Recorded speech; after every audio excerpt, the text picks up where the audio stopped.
Bonjour tout le monde, j'espère que vous allez bien. Aujourd'hui, nous attaquons la 13e journée. Je suis un petit peu... je suis restée dans mon refuge et c'est très bien parce que euh, c'est le titre de cette capsule qui s'appelle Trouver refuge. En fait, j'avais très mal à la tête aujourd'hui, j'ai pas pu honorer mon coaching, donc je me suis dit, eh bien très bien, je vais rester ici. C'est des migraines ophtalmiques par moments qui me font très très mal. Et voilà, donc je suis restée à la maison. Et puis j'ai surtout fait aussi tout ce qui était nécessaire pour Manigo, qui se prépare tout doucement, on y arrive. Voilà, on met les dernières inscriptions en place et il ne nous reste plus que 2 jours pour assembler du monde dans le deuxième chalet. Voilà, alors vous le savez, hein, si jamais vous voulez, c'est d'ici la fin de semaine que s'arrêtent les inscriptions. Voilà, et si vous voulez des renseignements, vous me demandez sous les vidéos, mais il va falloir faire très vite, voilà. Sinon, vous allez voir, elle parle et elle parle. On va en revenir tout de suite au fait de trouver refuge. Je vais vous laisser vous imprégner du texte, et puis on va rentrer dans le vif du sujet petit à petit. On marche d'un pas léger, on s'aventure sur la voie, et les plus beaux artifices de la nature nous renvoient au chant des oiseaux qui traversent le vent, l'air dans mes cheveux et caressant mes narines. Je sens le parfum des fleurs, je caresse l'arbre sur ma route et je goûte aux fruits les plus exquis. Tout cela est bien juteux. Mais qu'en est-il de la nature profonde de l'être ?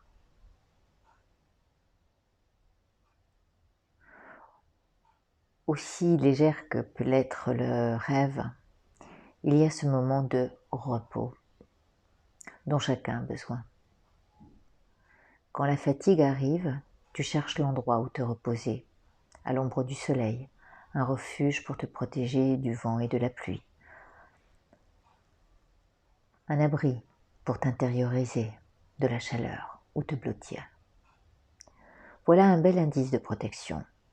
Ce refuge où tu es à l'abri de tout danger, où tu te libères de toi-même pour réaliser ta nature propre et réelle. En t'engageant à naître, tu es sur la voie de l'être qu'un, de n'être qu'un. N'être qu'un avec tout le reste, avec le reste de l'univers, unis les uns aux autres. Mais tout ça, on l'oublie. De ta profonde sagesse, tu tires l'enseignement de vouloir un jour, avec sincérité, atteindre l'éveil. Cette voie qui mène à la libération. Quand on dit mener à la voie des libérations, c'est mener à la voie de la libération des souffrances. Enfin, en tous les cas, chez les bouddhistes, c'est ce dont on parle le plus fréquemment. Ça fait partie des 4 nobles vérités. Et cette voie de la libération, elle est simplement cette connexion à notre bouddhéité. La bouddhéité, c'est notre divinité, notre être divin. Et enfin, tu sais, tu comprends que tu as un rôle à choisir à partir de là où tu en es toi, de ton chemin d'évolution. En conscience, tu fais ce choix de prendre refuge et de t'en remettre. Chez les bouddhistes, on dit « je m'en remets au Bouddha, au Dharma et à la Sangha ». alors le Bouddha, dans cette conception-là, c'est toi. C'est toi, mais c'est aussi la lumière que ça te renvoie et tous les enseignements de tes maîtres les plus sages que tu as croisés sur ta route. C'est aussi les guides, tous ceux qui nous enseignent de toutes les relations desquelles on apprend, ce sont tous des enseignants. Et ça, c'est le Dharma. Oui, c'est ça. Ça fait partie des enseignements de la vie. Alors je recommence, hein, le Bouddha, donc c'est l'enseignant suprême, celui qui t'enseigne, mais de soi-même on reçoit beaucoup, des autres relations, ce sont tous des graines de Bouddha, hein, et on apprend aussi, donc ce sont aussi nos enseignants, pardonnez-moi. Et puis ensuite il y a le Dharma, et le Dharma c'est tous les enseignements de la vie. Et Bouddha en a écrit 84 000, hein, qui sont nos 84 000 émotions, vous imaginez ce qu'il y a à travailler. Et bien, de tous ces enseignements, il s'est tiré de sa vie, donc on en tire quelque chose. Donc ça, c'est le Dharma. Et la Sangha, en fait, c'est cette communauté avec laquelle on partage nos expériences spirituelles. À ce sujet, j'ai écouté une fille super sur le net, et alors enfin sur YouTube, et je trouve qu'elle elle est tellement juste dans ce qu'elle dit à propos de toutes ces vidéos qu'on va voir, toutes ces énergies sur lesquelles on se branche, que je vous invite à aller écouter. Vous ferez bien ce que vous voudrez, hein, vous y allez ou vous n'y allez pas, mais elle parle... J'ai écouté une première vidéo qui durait 45 minutes sur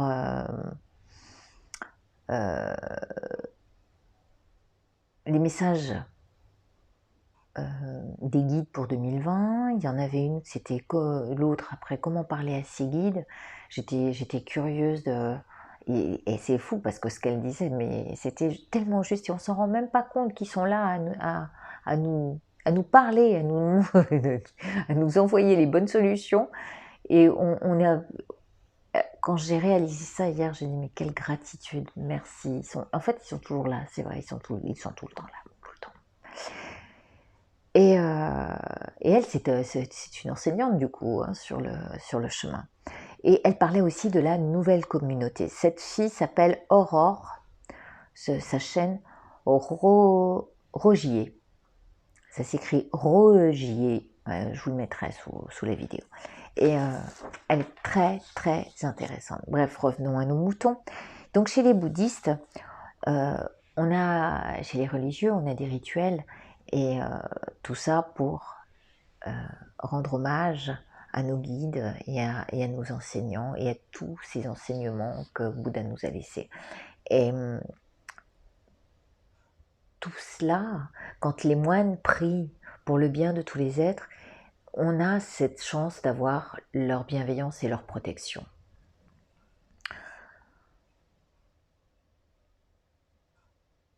Même si nous ne sommes pas moines, hein, on n'est pas obligé d'être moine pour avoir une belle mission de bodhicitta et de bodhisattva. Alors, je vais vous dire la différence. La bodhicitta, c'est éveiller en soi cette bouddhéité, cette divinité, d'accord? Cette graine de Bouddha, on l'a fait grandir, on l'a fait s'épanouir pour justement qu'elle apporte le plus de choses aux autres. Et puis après, il y a le bodhisattva. Et le bodhisattva, c'est celui qui va faire briller sa graine de bouddhéité et qui va apporter, de par sa lumière, un éclairage à autrui. Et il est au service du bien de tous les êtres. Ça, ce sont les bodhisattvas. Je voulais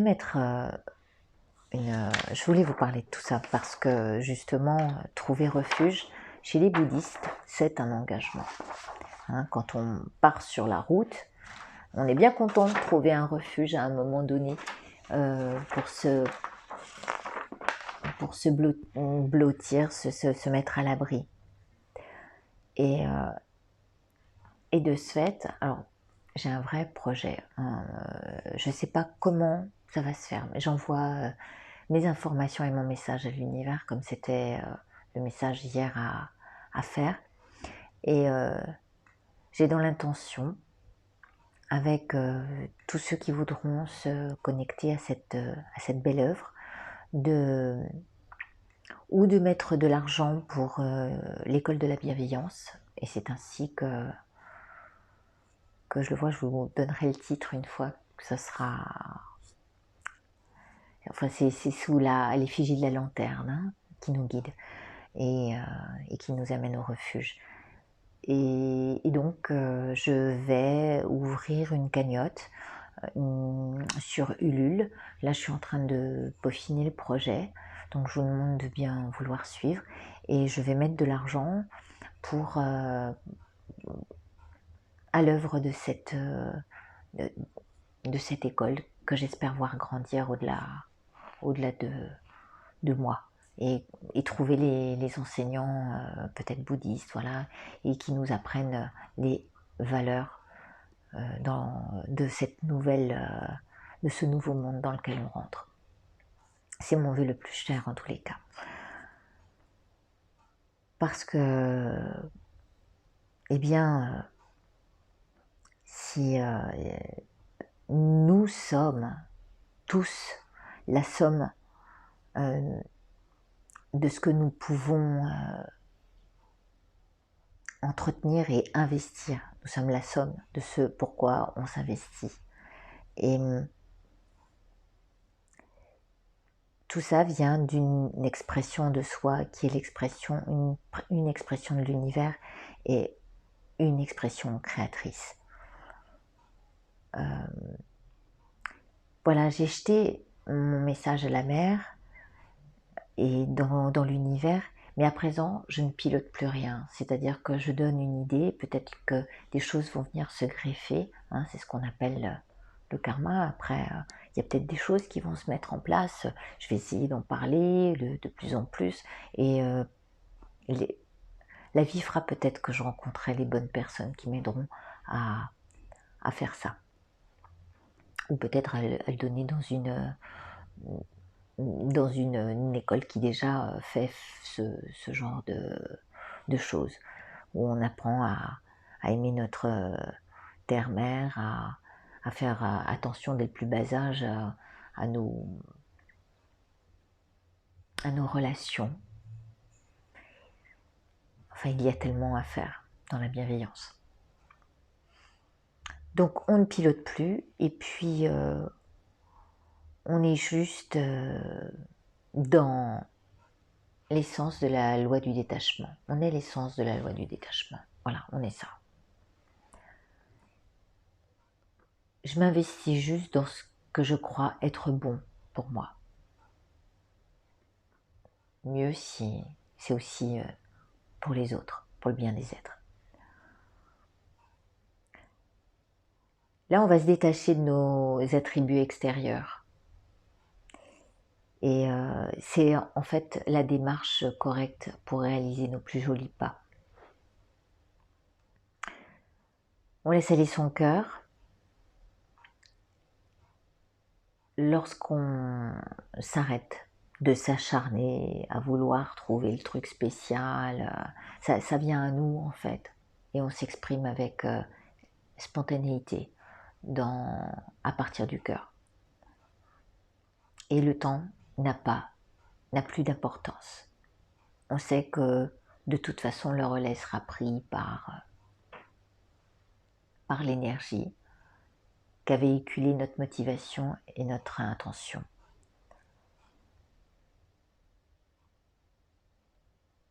Puisqu'on sait que de toute façon l'espace-temps n'existe pas,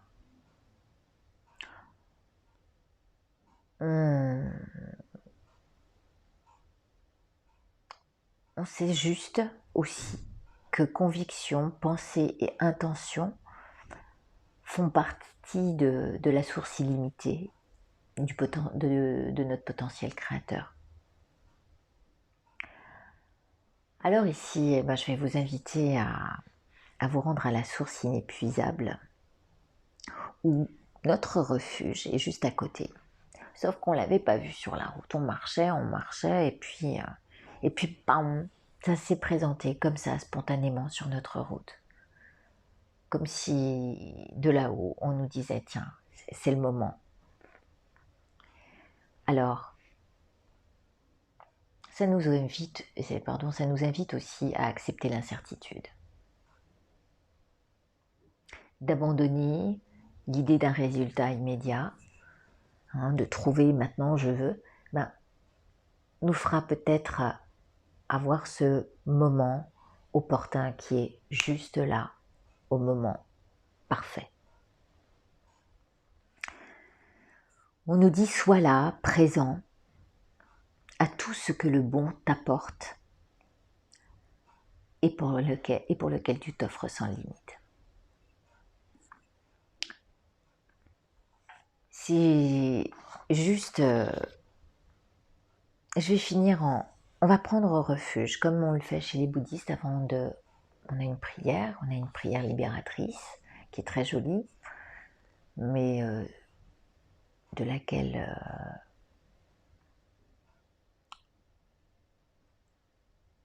je ne mettrai pas en avant aujourd'hui. Je veux juste parler de la prise de refuge. Lorsqu'on rentre en refuge, et je vais le dire avec les cartes que je vais prendre aujourd'hui, qui sont toujours celles de notre chère Michel-Ange. Elle a fait, alors je vous demande un petit peu de patience. Il y a un joli merci, ça c'est... c'était dans un joli paquet avec tout ce qu'elle m'a envoyé. Hein. Je ne ferai que la remercier à plusieurs reprises. Et voilà, c'est un joli jeu avec des messages. Je tombe d'ailleurs tout de suite sur un très joli message, c'est très joli. Guide d'utilisation. Que tu crois aux anges ou pas, je vous le dis au passage, eux ont un message pour toi. Tire une carte en pensant à une question. Voilà, l'école, on va penser à ça aussi. Hein, c'est une idée lancée en l'air. Et conseil du monde angélique, il y a 60 cartes. Amour, bienveillance, confiance en soi. By Michel-Ange. By Michel, pardon. Pas tout de suite. Bon, allez, c'est parti. Voilà. Et dans mes mains, je vais garder ce jeu. Je vais tirer la carte du jour. Et je vais dire la prise de refuge 3 fois.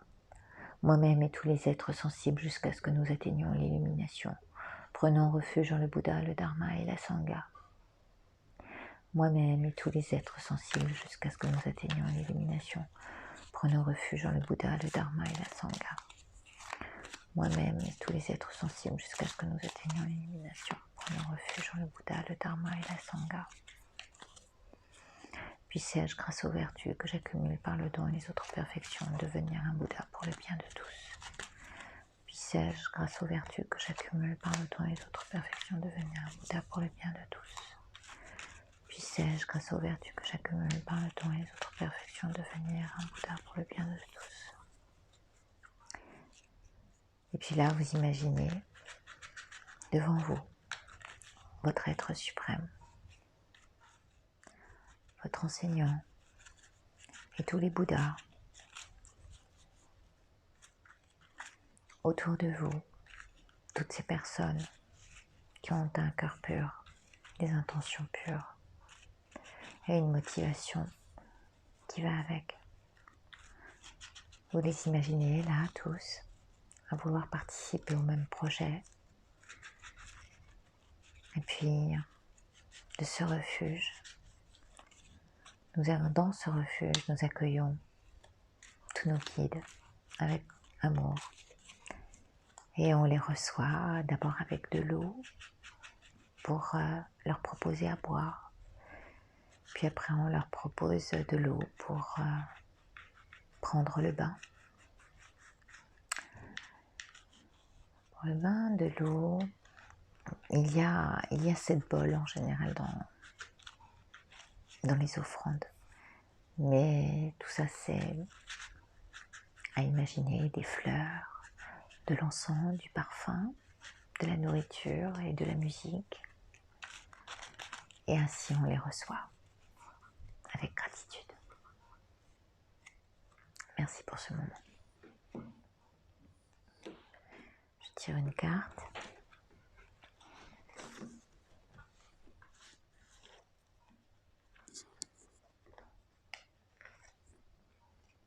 Clin d'œil. Alors, prête attention aux signes.